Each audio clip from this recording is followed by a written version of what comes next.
السلام علیکم۔ ایمانی افروز کہانی اندھی چراہی کی دعا۔ پرانے وقتوں میں ایک گاؤں تھا جو ایک پہاڑ کے دامن میں آباد تھا۔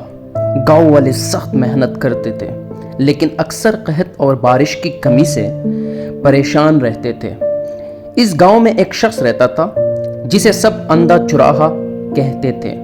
سب اس کا مذاق اڑاتے تھے۔ وہ نابینا تھا لیکن اس کی زبان پر ہمیشہ اللہ کا شکر رہتا تھا۔ وہ روز اپنی بکریوں کو پہاڑ کے ڈھلوان پر لے جاتا تھا اور وہی بیٹھ کر تسبیح پڑھتا تھا، دعا کرتا تھا اور کہتا تھا، اے میرے رب، مجھے تجھے نہیں دیکھ سکتا مگر مجھے یقین ہے کہ تم مجھے دیکھ رہا ہے۔ پہلا موڑ گاؤں کی آزمائش۔ ایک سال بارش بالکل نہیں ہوئی، کھیت سوکھ گئے، جانور مرنے لگے اور لوگ بھوک سے بلبلانے لگے۔ گاؤں کے بڑے بزرگ بے حال نہ نکال سکے۔ ہر کوئی پریشان تھا کہ اب کیا ہوگا۔ اسی دوران اندھے چراہے نے مسجد سے سب کو جمع کیا۔ میں تمہیں ایک بات کہتا ہوں، جب انسان اپنے رب پر توکل کر لیتا ہے تو زمین اور آسمان کے خزانے اس کے لیے کھل جاتے ہیں۔ آؤ سب مل کر اللہ سے دعا کرتے ہیں۔ لوگ تو پہلے تو ہنسنے لگے اور اس کے مذاق اڑاتے رہے، ارے یہ اندھا ہمیں کیا راستہ دکھائے گا، لیکن جب حالات اور بگڑ گئے تو وہ سب اس کے ساتھ شامل ہو گئے۔ دوسرا موڑ دعا کی رات۔ چراہے نے سب کو پہاڑ کی چوٹی پر لے گیا۔ رات سیاہ تھی، آسمان پر بادل کا نام بھی نہ تھا۔ چراہا مٹی پر بیٹھ گیا، ہاتھ اٹھائے اور کہنے لگا، اے میرے اللہ، میں اندھا ہوں، کچھ نہیں دیکھ سکتا، لیکن مجھے یقین ہے کہ تو سب کچھ دیکھتا ہے۔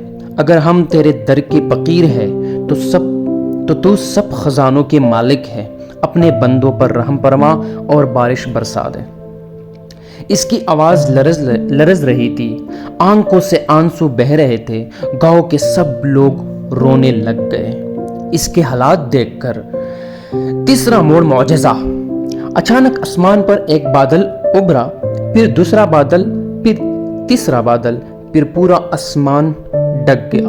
بجلی کڑکی، گرج ہوئی اور زبردست بارش برسنے لگی۔ خشک زمین تڑپ کر پانی پینے لگے، کھیت لہلہا گئے، جانوروں کی زندگی مل گئی اور گاؤں میں پھر سے آباد ہو گیا۔ لوگ حیران رہ گئے کہ یہ سب ایک اندھے چراہے کی دعا سے ہوا۔ انجام اور سبق۔ گاؤں کے سب لوگ اس کے قدموں میں گر گئے۔ انہوں نے کہا، ہم نے تمہیں کمزور سمجھا، آپ کا مذاق اڑایا، مگر تمہارا دل سب سے مضبوط نکلا۔ چراہے نے مسکرا کر کہا، میں کچھ نہیں تھا، یہ سب میرے رب کا حکم ہے، میرے رب کا کرم ہے۔ یاد رکھو، آنکھوں سے دیکھا بڑی بات نہیں ہے، اصل دولت یہ ہے کہ دل سے اپنے رب پر یقین کرو۔ سبق۔ دعا کبھی ضائع نہیں کیا جاتا، مشکلات کتنی ہی بری کیوں نہ ہوں، اللہ پر یقین رکھو۔ اللہ پر یقین رکھنے والا کبھی مایوس نہیں ہوتا۔ اصل طاقت نظر میں نہیں، اصل طاقت بلکہ ایمان اور توکل میں ہے۔